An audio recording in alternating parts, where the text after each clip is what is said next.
want to know if you got your popcorn ready. Do you got your popcorn ready? All day, every day. Good morning, my neighbors!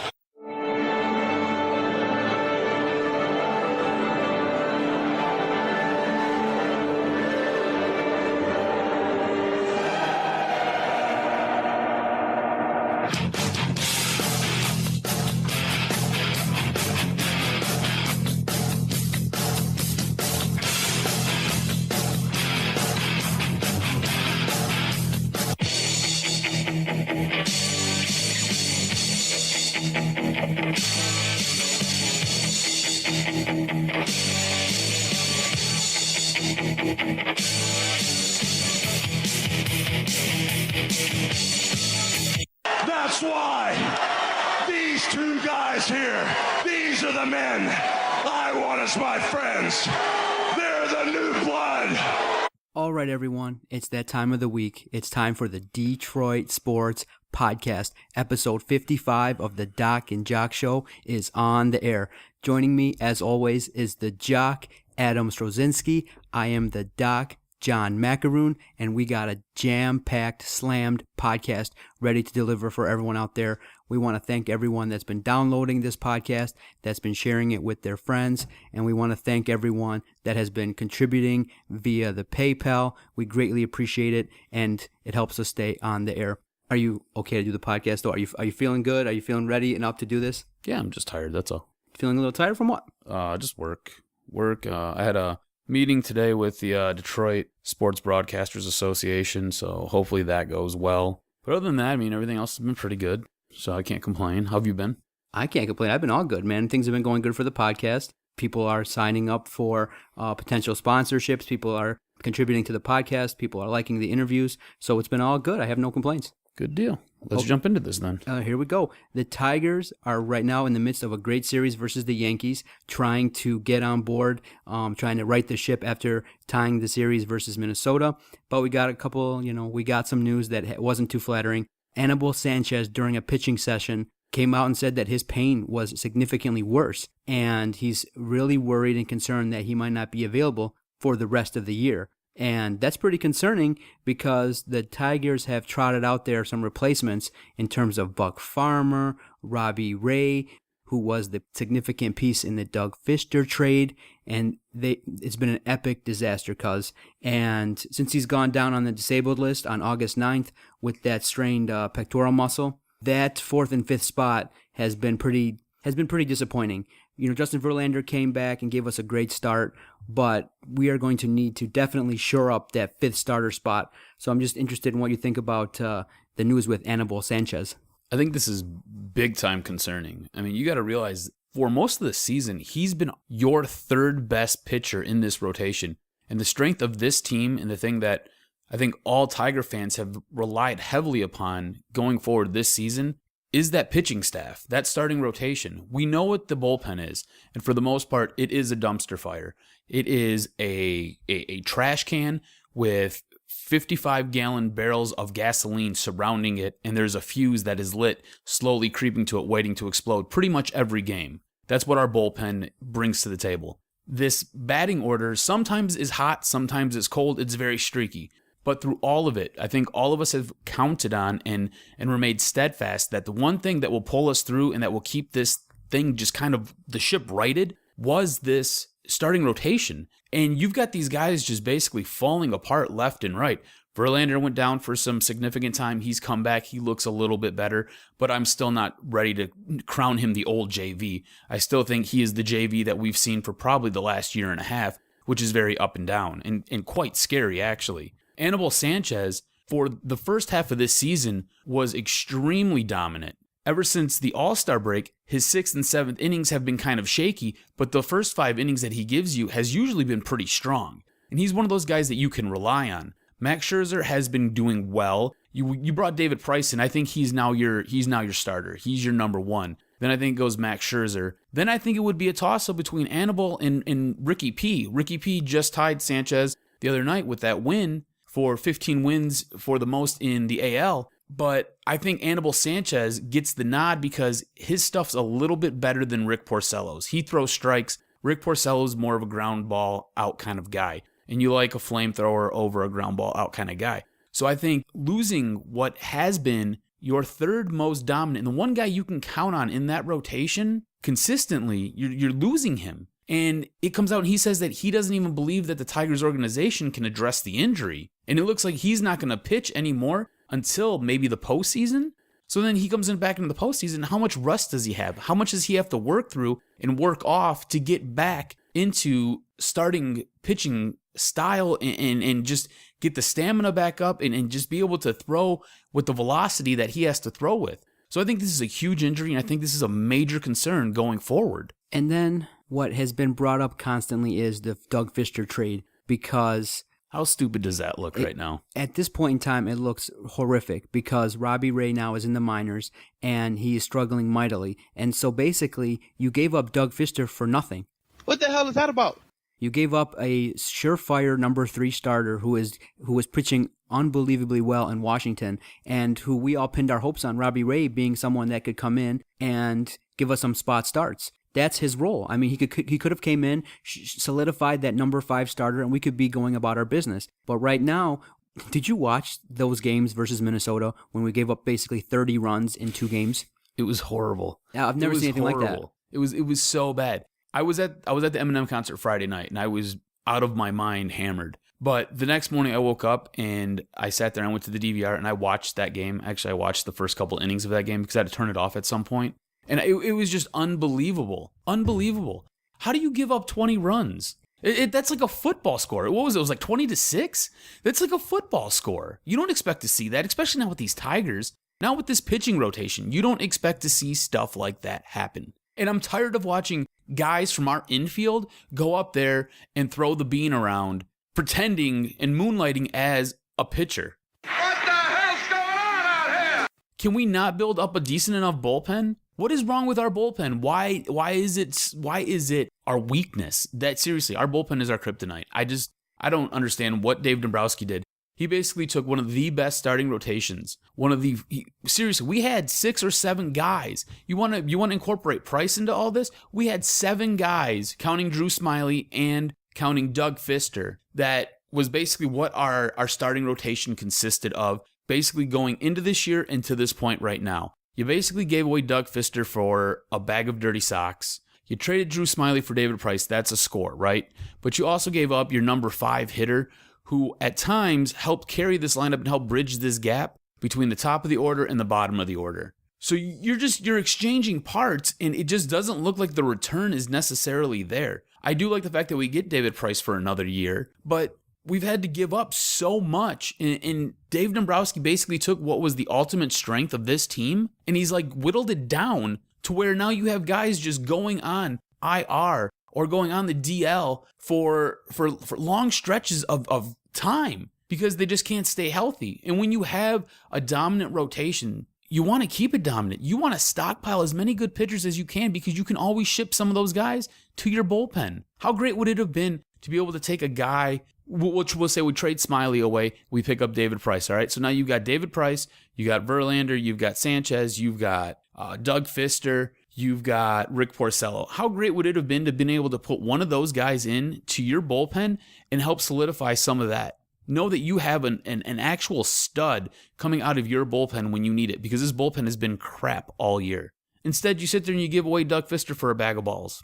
Because weren't you slightly impressed? Okay, after getting shellacked those 2 games, they came back and showed some grit and won the next 2 games to win, to tie up that series, and then to have a positive 4-3 road trip. I mean, they are trying to, show some grit. And that Sunday game versus Minnesota, Miguel Cabrera was not in the lineup, and they still came out and shellacked Minnesota and produced some offense. So things, and now they're playing the Yankees. They took game 1 in that series behind a strong effort by Rick Porcello. So while we do have concerns at the bottom of the starting pitching rotation, the top 3 are doing just enough to keep us in games, and now we're slowly waiting for our offense to turn things around. I mean, cause basically in August there was a power outage. Victor Martinez, Miguel Cabrera, Ian Kinsler, Torrey Hunter, nobody's hitting the ball out of the park. But now you're starting to see a little bit of the offense picking up. You're starting to see Miguel Cabrera showing some leadership, some fire in that dugout, and the Tigers are playing a little bit better brand of baseball.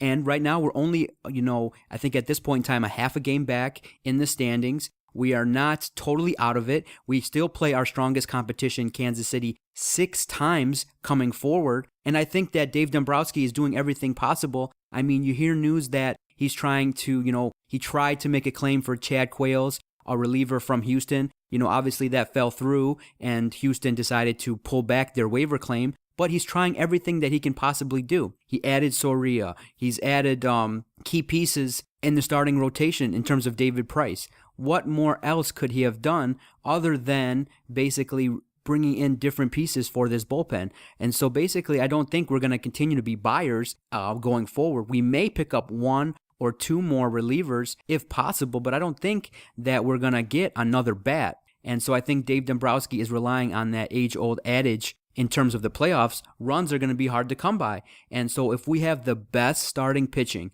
and if you roll into the playoffs with Scherzer, Price, a strong Porcello, and a stronger Verlander, you're going to have a chance to be competitive. And so I think they're trying to fit the pieces where they are at this point in time. And I think that as long as we're playing better baseball in September, I think my worries are starting to go down a little bit in terms of the fact I'm seeing a little bit better baseball. How much do you really trust Verlander, though, at this point? Right now, I'm hoping that... You're hoping. How much do you actually trust him, though? If we had a game 7 on the line, and you needed him to go out there and you needed his best stuff, do you think you're going to get it?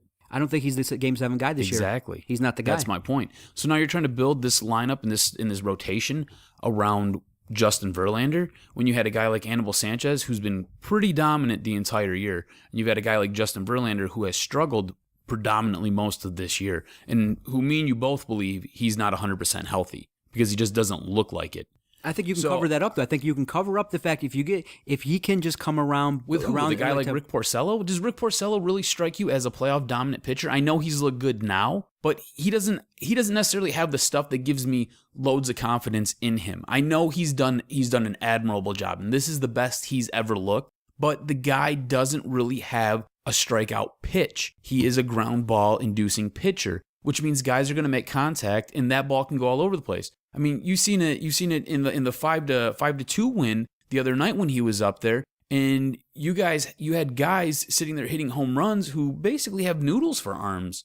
I mean, it's just he doesn't strike me as having, I guess, the caliber of stuff that, say, a David Price, a Justin Verlander, an Anibal Sanchez, a Max Scherzer necessarily has. And I like the fact that it's a change up when you're going from flamethrower to a guy who basically works the plate. I like that. But when you have a Game 7 on the line, and it doesn't mean that Rick Porcello is going to be pitching in Game 7, but it's possible that it might happen that way depending on how everything works its way out. You don't necessarily want to depend on that guy to be your stud to win that game for you. And I don't count on Verlander to be that guy. I would like Anibal Sanchez to be in that role if possible. Yeah, but I think unfortunately right now he's going to be too injured. He might be the odd man out in terms of the playoff rotation. And then if you look at it like this, in a shortened playoff series, you go Scherzer Price. If you split there, Porcello can give you the good outing, or if you lose there, Verlander can come back and be the surefire guy before you get back to Price and Scherzer with those off days. So unfortunately, we're going to have to shorten the pitching rotation to 4 pitchers in the playoffs. And I would take those 4 over anybody. And so the key thing that would be concerning to me is the offense. Can Victor Martinez, Miguel Cabrera, Ian Kinsler, and Torrey Hunter come around all at the same time? And so that's what I think we're going to talk about next is if we add pieces, if in the next couple weeks we make a move for additional help for this team, would you rather have another reliever in the bullpen, a starter, or another bat in this lineup to maybe help with the offense? I would like another bat.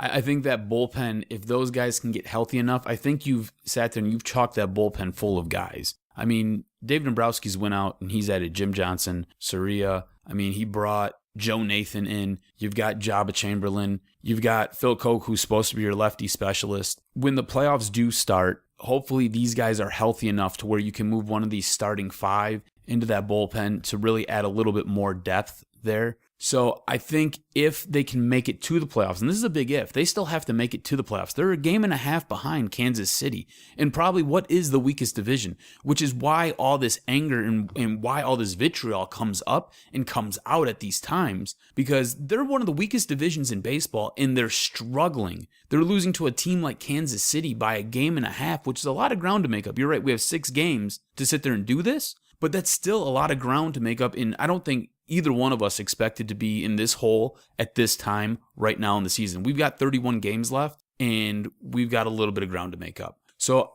I would like to see them add another bat because, like I said before, that offense is a little bit too streaky for me. I'd like it to be a little bit more consistent. I'd like when David Price goes out there and throws a one-run game that he actually gets the win instead of losing 1-0 because that offense can't muster at least one run to push this into extras. Is there anybody that you've seen out there that's available that would be a significant upgrade to what we got right now? I don't think there's that many. And Dave Dombrowski has come out and they've asked him, in terms of the moves you want to make, what are you thinking about doing? And he said, you know what, I believe in my philosophy in that in playoff baseball, runs are hard to come by, and that I would rather go with strong starting pitching and strong pitching over hitting. And he basically came out and said, I don't see anybody out there that I think we're going to target. And I agree with him. I mean, last season, you have to look at last season's playoff. You are 2 horrible pitches away from basically annihilating Boston. You let Boston back into game 2 with that grand slam, and then and then Jose Veras did the same thing for us to lose the series. And so if we upgrade, if we can get another reliever, if we can get someone maybe like a Bartolo Colon in here to upgrade the 5th starter position, or to be that spot 4th guy if Verlander's just not the guy, then I believe we'll have more confidence in that bullpen because they won't be coming in the 6th inning. They'll be coming in the 8th and 9th. And that shortens the bullpen significantly. If you can just go Sariya Nathan or Sariya Johnson or you go Sariya Chamberlain, if the starting pitching can go deeper into the games, which I'm sure they're counting on Price and Scherzer to do, and now Porcello's shown 3 complete games. He's shown that he can eat up some innings. And so I agree that if they do need to upgrade still, I don't think this club as is going to be a World Series contender. If they can just get one more significant reliever that can eat up some innings who's non-injured, then I would have more confidence. But, I think as opposed to having another offensive weapon, I think the Tigers are going to count on the guys they do have to step up and to continue their strong play in the playoffs like they have shown in the last couple of seasons. What about a guy that you've seen during the Tampa Bay series? And it's a guy that I was pining for earlier in the year. What about a guy like Ben Zobrist?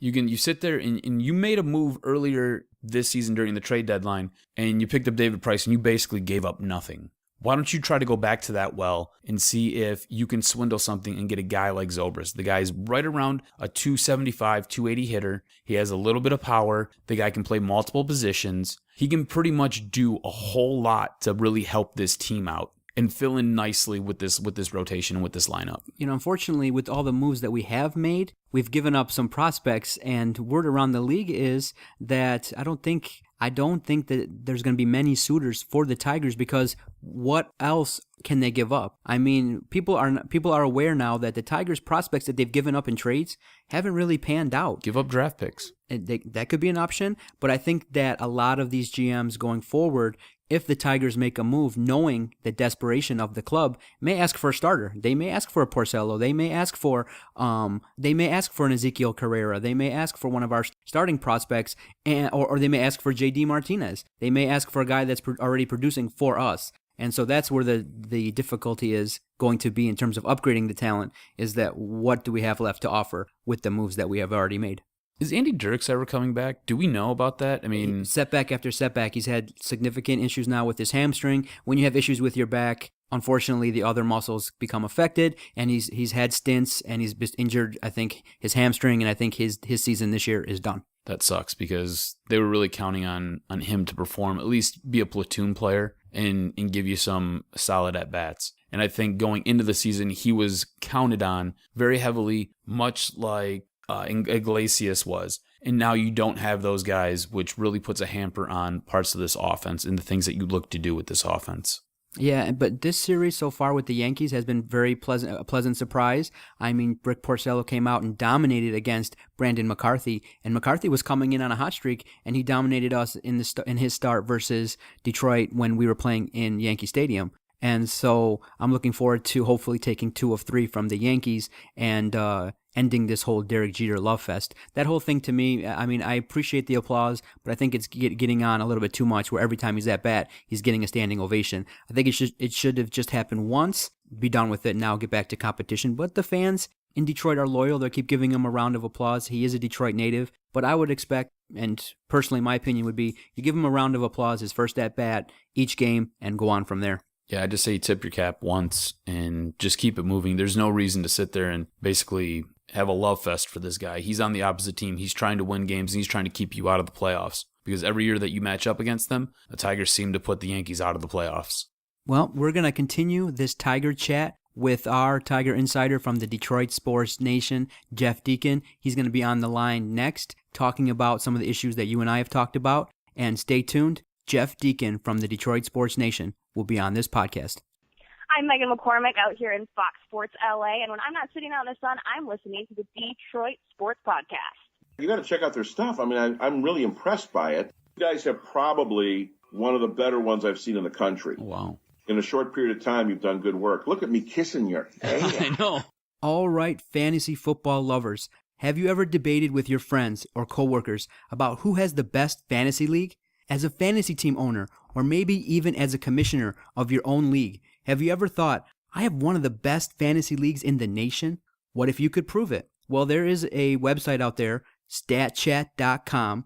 StatChat is a national fantasy sports ranking system designed to rank leagues from a variety of sports across a number of host sites, including Yahoo, ESPN, CBS Sports, NFL.com, and many more. StatChat provides fantasy leagues with the ability to showcase just how tough the league really is from top to bottom amongst other leagues. For the first time in fantasy sports, one league will be able to claim National League champions at the end of each sporting season. Some key notes from StatChat.com. Your entire league competes versus other leagues across the United States. So it's another form of competition that takes fantasy football to the next level. And if your league ranks up there, the entire league wins prizes. Fantasy leagues can interact with each other on the StatChat social media outlet. You're able to view your friend's team in their league and help them with their lineup or trade advice.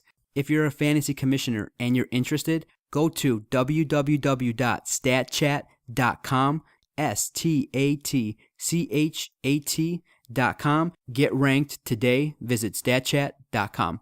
Okay, Detroit podcast listeners, we are bringing to you a friend of the show from the Detroit Sports Nation, Jeff Deacon. He's here to talk Tigers with us. Jeff, what's going on? Hey guys, how's it going? Not too bad. We're sitting here. I think we're kind of both a little bit uptight, a little bit high strung about these Tigers right now. Yeah, I think we both are. Especially now with news coming out about Anibal Sanchez and him basically stating that he doesn't think that these Tigers and the Tiger doctors know what's necessarily going wrong with his pectoral muscle and that they have the ability to fix it. So as Tiger fans, how concerned should we really be about this injury to Anibal Sanchez? Well, it's definitely one of the top concerns of the team right now. Sanchez saw the famous doctor, James Andrews, today, and he confirmed that it was his right pectoral strain that was the problem. And like you said yesterday, Sanchez said that he was worried that the injury might cost him the rest of the season. But the Tigers are hoping that he'll get better with rest and not need surgery. I think Brad Austin has said today that surgery, that word didn't even come across his mind. But yeah, there's no timetable for his return, and right now there's a glaring hole in that spot in his rotation spot. I'm glad you bring up this rotation. It seems like these pitchers are just falling off left and right, and none of these guys can stay healthy. I mean, Verlander's finally come back after basically a 2-week sabbatical because he had some shoulder soreness. And now Sanchez is going down, and it might be a long-term injury here. I mean, we've got less than, 31 games left in the season, and it just looks like this rotation is just getting beat up and just falling apart at the seams. Does this team have enough to overcome these injuries and make a playoff push? Yeah, I think they do. They got David Price, Rick Porcello. Porcello's probably been the MVP of the staff this season. And, of course, Max Scherzer. Those three alone can really carry the rotation. They're going to have to add, another arm, probably from the minors. And when I say add another arm to the rotation, I'm talking about they're probably going to have to bring up Robbie Ray or Buck Farmer. those two players are probably the most likely to replace Anibal Sanchez in the starting rotation. The team right now doesn't have any open space on the 40-man roster, and they can't keep making 40-man roster moves to bring in new minor league players without risking losing the player. So Robbie Ray and Buck Farmer are probably going to be the two guys that are going to replace Sanchez in the rotation. I'm interested to see how Kyle Lobstein does tomorrow on Thursday against the Yankees. He's making his first major league start, and he could be a possible option to replace Sanchez. But regardless, they're going to need Farmer or Robbie Ray to start on Saturday against the White Sox. But do they have enough? I think that Scherzer, Porcello, and Price can kind of carry the rotation for the short term. But yeah, they need Sanchez to get healthy, and he'd be a big loss going down the stretch. Now, Jeff, some of the talk has been about bringing in additional starting pitching, and one name that has kind of come up around the circles has been Bartolo Colon. What do you think about him and what he's done this season, and would he be a fit here to maybe take over that fifth spot in the meantime while we wait for Anibal Sanchez? Well, he's been great pitching for the Mets this year. For being a 41-year-old pitcher, he's had a real solid season, and a lot of teams are trying to make one last push to get him on their roster before the August 31st deadline. But as far as the Tigers go, I don't think it's likely to happen unless something materializes in the next 24 or 48 hours. For one, he's like I said, he's a 41-year-old pitcher who's making $9 million this season, and he's owed even more next season when he'll be 42. I don't think we need another $10 million aging arm like Joe Nathan. Another thing to think about is the August 31st deadline. That's when the postseason rosters have to be pretty much finalized. So if the Tigers were to trade for Colon after the 31st, he wouldn't be eligible for the playoffs. So I don't see a trade for Colon making much sense for the Tigers right now, even though he has had a great season for the Mets. Okay, so Jeff, there was talk about the Tigers picking up Chad Qualls from the Houston Astros on the waiver wire and things like that. Can you talk a little bit about what teams do with this waiver wire and how trade waiver claims work in terms of getting players after the trade deadline? Yeah, absolutely. It's one of the confusing things that fans scratch their head and say, well, there just was a trade deadline. Now, how can teams still make trades? Well, as you know, July 31st is the non-waiver trade deadline. Past that date begins the waiver trade deadline period. So during August, if a player is going to be traded, he must be placed on waivers first by his current team. If a player clears waivers, then any team can claim him. If a team claims a player or the player's current team has basically three options. One, they can arrange a trade with the claiming team that has to be done within 48 hours of the claim.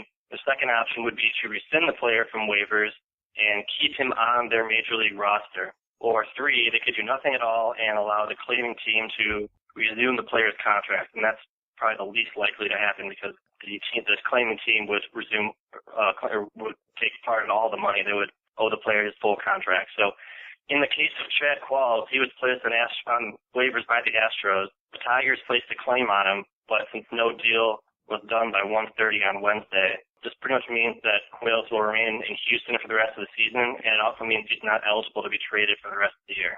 If you were looking to make a move to bolster this team, and we have the issue with now the non-waiver trade deadline, do you think that a bat or possibly another bullpen arm would be more helpful for this team going forward? I think the Tigers need all the relief pitching they can get right now. Statistically, the Tigers have one of the best offenses in the game right now. They've struggled a little bit in the month of August, especially early on, but they're beginning to come around right now. When the rosters expand in September, they're going to be able to call up a couple guys like James McCann, maybe Steven Moya, which could give them a few extra options at the plate. But meanwhile, the bullpen remains among the worst in baseball. Last time I checked, they were second to last. So the only bright spot on the bullpen's been Blaine Hardy. I think he's been great in that middle relief spot, but with Joakim Soria still out with an injury and Joe Nathan's been struggling all season long, if they do make a move before the August 31st deadline, then it should definitely be for a relief pitcher. Do you think that Rick Porcello has the ability to take it to the next level and basically help carry maybe a playoff series if they need him to? Because Anibal's down. I'm not buying that Verlander's gonna give you a whole bunch. I think he's been up and down this season. I do like Price and I do like Scherzer. So I guess the heavy crown falls now onto Ricky P. Do you think he has enough to elevate his game to the next level? I mean, I think he definitely has potential to. He's shown throughout his career he's been with the Tigers for a number of years, and he's put up double-digit wins, I think, all but one season. But this season, he's really kind of blossomed into a full pitcher. He's mainly a sinker ball pitcher. He's going to get a ton of ground ball outs, but the Tigers have the defense behind him with Kinsler and Suarez to be able to get those outs. So when you bring it to the next level, I think he can. He's proven this so far this season that he's probably the MVP of the staff. So if they needed to rely on him for maybe a play-in game or a wild card game, I think I'd be comfortable throwing him in there. Do you think Porcello gets Cy Young consideration this year? He may get a few votes, but I don't think he'll win it. Yeah, he's had a great season, but that ERA just isn't low enough, and he doesn't get the strikeouts that most pitchers do. All right, well, with about a month's worth of games left, do you see the Tigers rebounding in their offense picking up and them getting hot at just the right time to win this division as champions, or do you think they kind of back into it with a wild card? I've kind of said all along that I think the Tigers will win the division. Looking just ahead to the month of September, they're pretty much all division games. I mean, there's one series in the early part of the month where they play the San Francisco Giants at home. But other than that, they're playing against the American League Central the rest of the way, including 6 huge games against Kansas City. Kansas City is playing way over their heads right now. I mean, they've won something like 25 of the last 32 games or something. They're not going to keep that up. It's not a realistic pace to go on, especially a team like that. But I've said all along the Tigers will win the division, and I'm standing by that. I think that the offense can rebound, and hopefully they can get Soria back and Nathan worked out, although that's a long shot. But I think they definitely have the tools to win the division. All right, Jeff, I think that's something that all Tiger fans want to hear and want to believe going forward. So we're going to let you go on that. We thank you for coming on. As always, you're a friend of this program, and we love all your work that you do. If you're interested in what Jeff has to say, you can read his great work on DetroitSportsNation.com. Jeff, thank you for coming on the show. We appreciate it as always. Absolutely. Thanks, guys. Have a good holiday weekend. You too. Jeff Deacon, always great insight from the Detroit Sports Nation and some great information regarding that whole trade waiver wire situation that has confused a lot of people out there. A lot of people have messaged us, what is that whole trade waiver situation about? And Jeff cleared that up pretty well. Stay with us. After the break, we are going to talk about the Lions. We're going to talk about our concerns and some players that have surprised Doc and Jock coming up after the break. Stay tuned.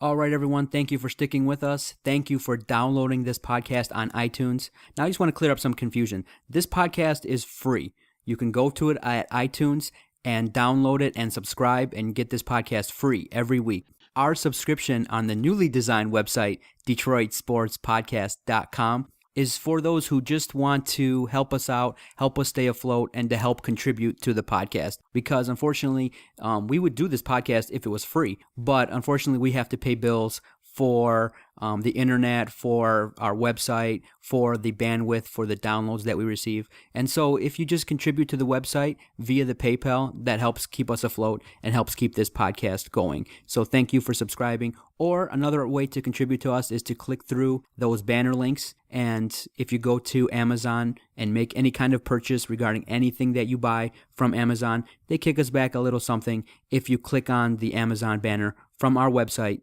DetroitSportsPodcast.com. And we thank you for that support. And for those of you who are contributing every month, we greatly appreciate it.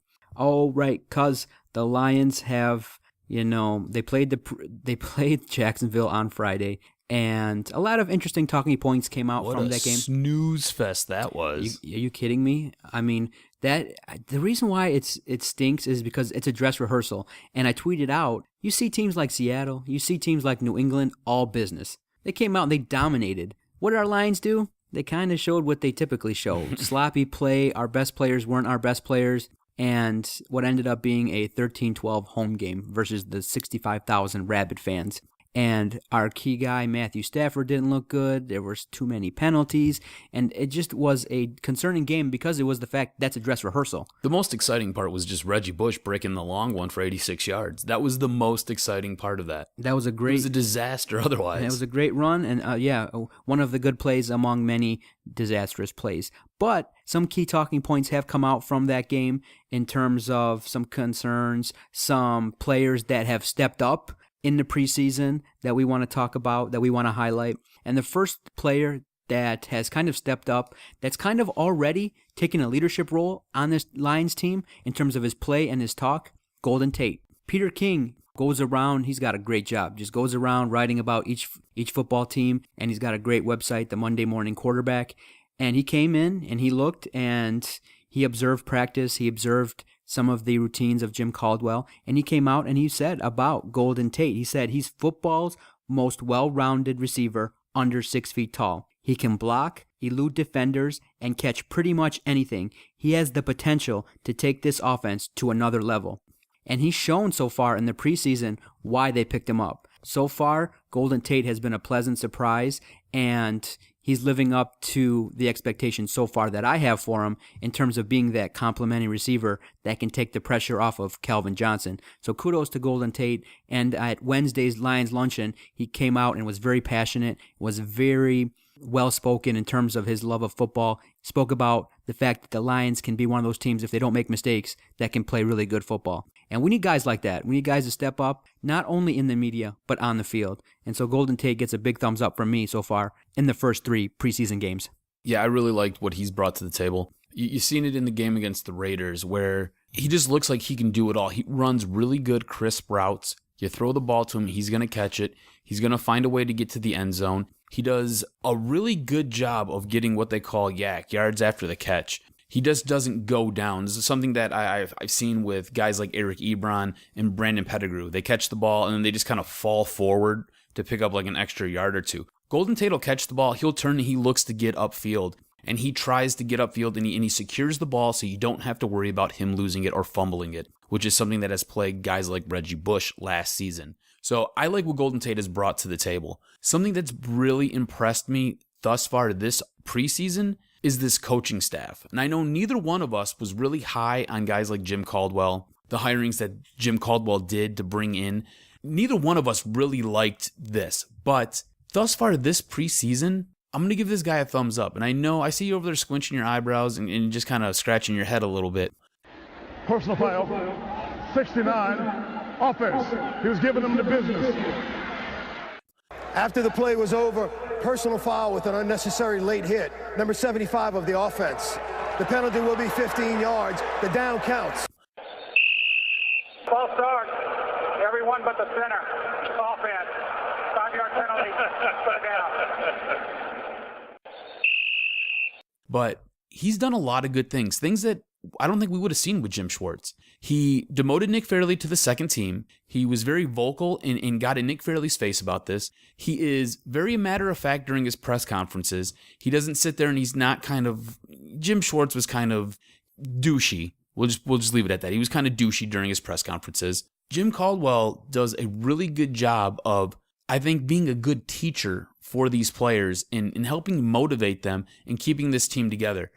There have been some discipline issues. You've seen the Sue hit, which I don't necessarily think was as bad as the media has made it out to be. The problem is Sue has a reputation. I think he probably should have held up and maybe pulled up a little bit instead of exploding through that hit. But you know what? Let him get that out of the way in the preseason. I don't necessarily mind it during the preseason. I don't want to see it during the regular season. But I like what this coaching staff has brought to the table. I like the way that they are very interactive with these players, and they tell these players that this is what is expected of you, and you have to arise to these occasions. If you don't, you're not going to make it onto the field. And I like seeing that. That gives me great hope for this team going forward. Did you not read the blog on the newly designed website? Discipline caused 15 penalties for 131 yards. Did you not see that horrific display? That was horrible.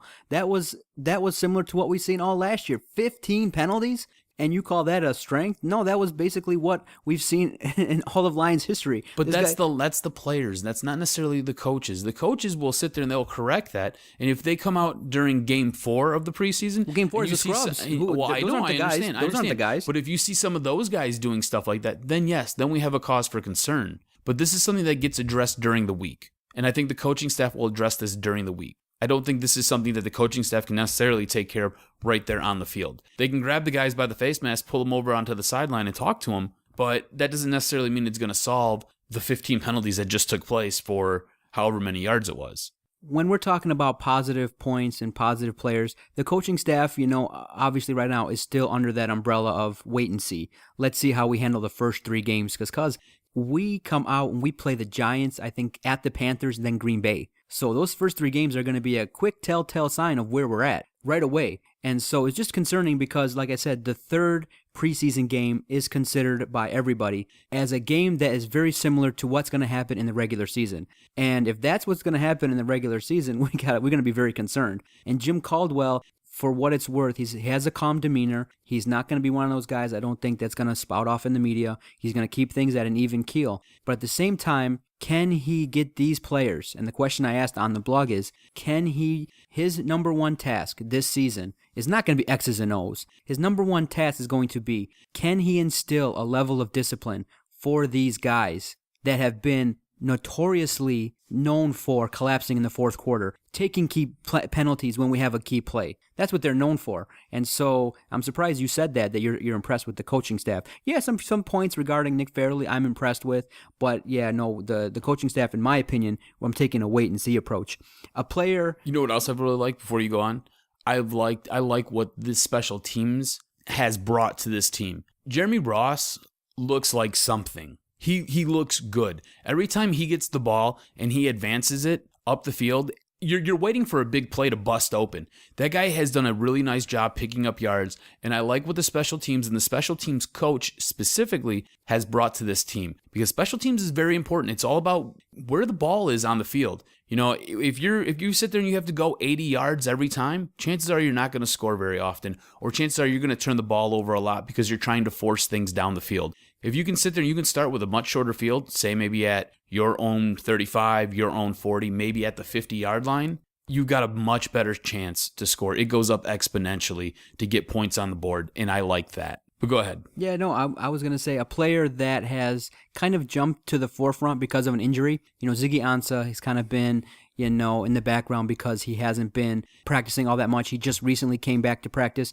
But defensive end George Johnson stood out in the game versus Jacksonville because he was all over the field. He was getting pressure. And in each game so far, he's had a hurry versus the quarterback. And so with what we're trying to do in terms of the defensive line, that's what we need. We need players to step up. And obviously, linebacker Whitehead has just jumped out of he was a bright star in terms of the game on Friday versus Jacksonville. 11 tackles, he was making key plays, and he was playing out of position too. Yeah, exactly. Which I think goes a little bit unnoticed. He has been a very, very much so a bright spot on this team. Exactly, and so I was like, wow, when we said, let's talk about some bright spots, I was like, finally, someone that says, okay, yes, I want to do my thing, make some plays, and to let everyone know without a shadow of a doubt, I'm here, I'm going to make a contribution, and let's go, let's do this thing. And him, along with DeAndre Levy, can be a surefire deterrent for the run game, and in terms of getting pressure on the quarterback. And so that can be, all that can be is a positive. But with the Lions, there's always some concerns. There's always a bunch of things that you can nitpick. But one thing that's just catching my mind,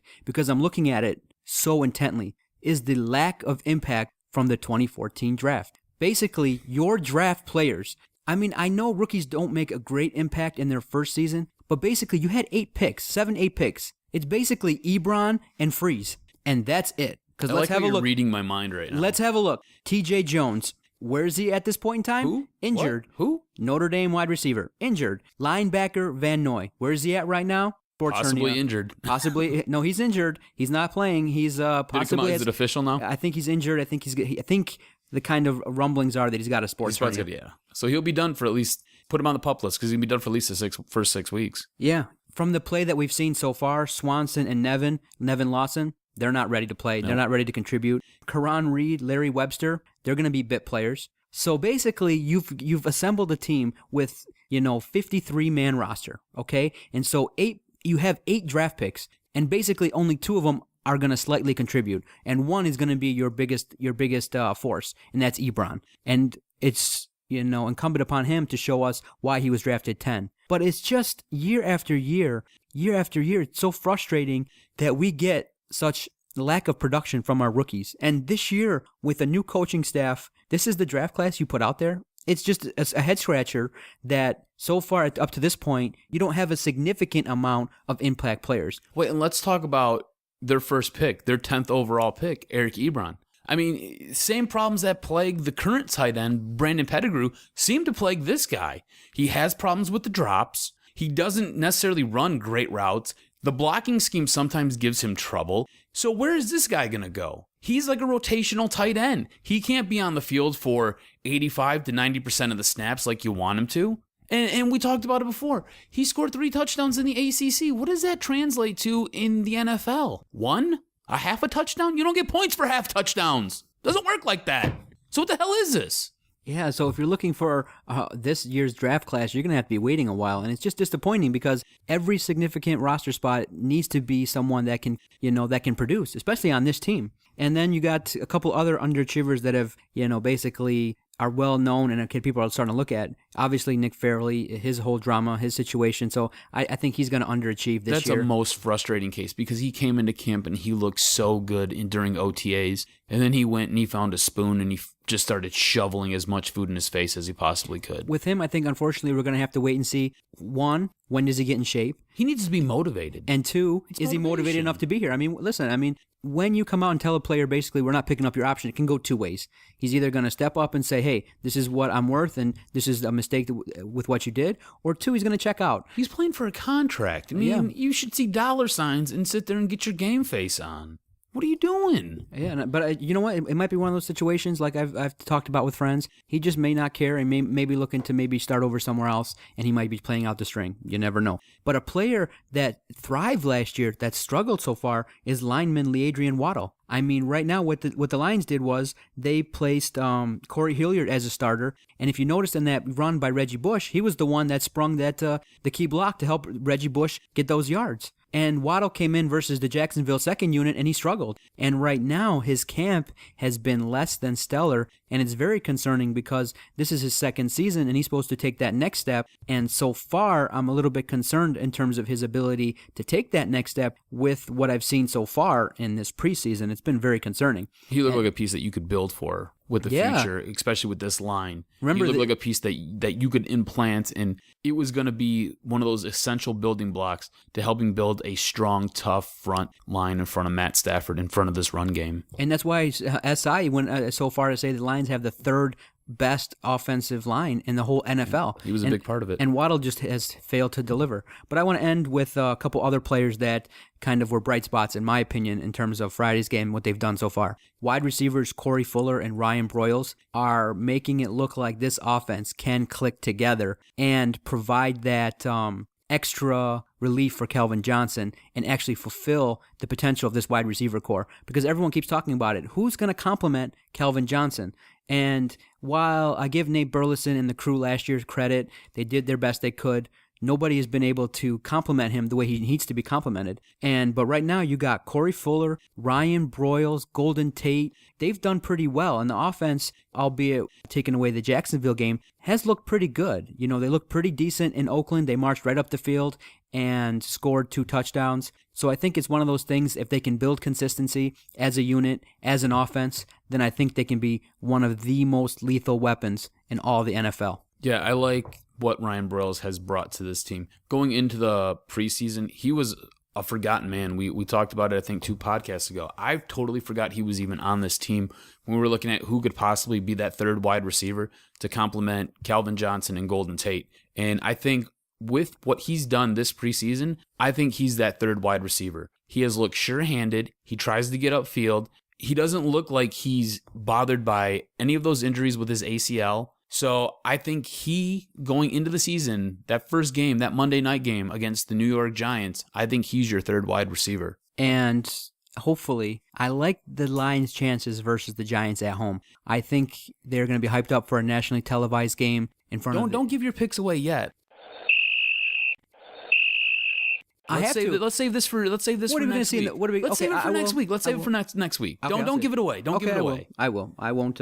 Hopefully, we've got football and we've got degenerate status that we've got to get on, and there's a whole lot going on. You know, from now on, when we make our picks, the Lions pick has to be one of them from now on. We're going to implant that rule right now. So degenerate status, the Lions have to be one of them, and then we'll pick, 3 other games, 2 other games. We'll get it figured out. Okay, sounds good. And I still have to pay you up on last year's bet, so don't forget that. If you have already, I owe you dinner. Oh, I've not forgotten. Don't worry. Okay, good. I owe you dinner because I got crushed. Whatever the score was, I was crushed. It was a lot to a little. All right, to end this podcast, I'm just curious. We have our fantasy draft this Sunday, I think around 5 p.m. Mm-hmm. Do you have your ducks in a row to do this draft in the way that it needs to be done? I know that you've added placards or some specialty thing where we put our names with who we're picking, so it's a little bit more organized and professional. So that's all good. But are you ready? Because I know it's a little bit stressful time for you. Oh, you mean being I the lose commissioner, my mind every year at the draft? Only 3 years in a row I've seen. So I'm just kind of curious. It's generally because my dad gets hammered, and by the 7th round, he's double drafting Matt Ryan. And then he'll follow it up 2 rounds later. Can I get Matt Ryan? You already tried drafting him. No, he was taken a while ago, Dad. What are you doing? Now we're all talking personal. I get you. I'm just making sure that there's no blowouts. I'm just gonna sit there, have a couple beers. It should be good. It should be a lot better this year. Try to not put my foot in my mouth or not say something stupid. I'm gonna put it out there. I used to go with ESPN. I used to go with CBS. I used to do all that. Wiped all that away. I got one famous list. I got Matthew Berry's top 200, and that's what I'm going with. That's what you're going with? That's what I'm going with. Matthew Berry's top 200 list is what I have in my possession. I'm going to read some injury reports to make sure, I don't draft people who are injured, but I got Matthew Berry's top 200. That's what the doc is using to draft. That's going to be my strategy. I have the number 2 pick, I think, because I stunk last year, and I'm pretty happy. It's a keeper league, so I have the Chicago Bears' second receiver, Alshon Jeffrey. I like how you keep forgetting his name. Yes, I have Alshon Jeffrey. He's going to be my keeper, and I'm going to have probably I'm going to have a great running back. So I'm liking so far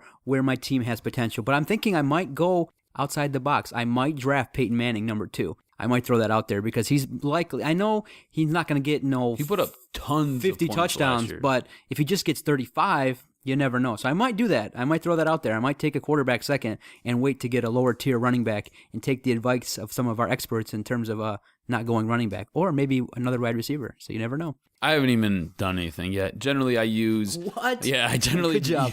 I generally use a combination of ESPN's top 300 list and NFL Network's cheat sheet. And then I sit there and I just kind of try to cross-correlate what they say, and I just... Whatever's there and however I'm feeling is kind of the one I go with. But yeah, and I haven't even done any. I haven't done too many. Earlier in the year, I did a few mock drafts, but nothing lately. And things have kind of now spun around because you've got guys who are either injured, guys who are going to be suspended, guys who are out for seasons. Thank you, Josh Gordon. So I mean, there's a whole lot that's just kind of transpired, which is why I absolutely love waiting to the very last moment to draft our teams. So. Thumbs up for us for waiting because now we don't got to scramble and try to get other guys or drop guys. So that works, but I haven't done anything yet. So all right, that was another great podcast, cuz we want to thank Jeff Deacon for joining us and giving us his insights. We want to thank you guys again for downloading this podcast, for telling your friends to download it and to subscribe via iTunes. So if the Jock doesn't kill me via our post-production meeting, we'll see everyone next Thursday. The bar is high. Hell, it's even higher. It's even higher. I don't know,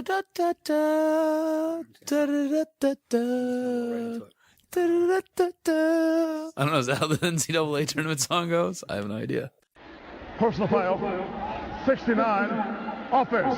He was giving them the business. 69,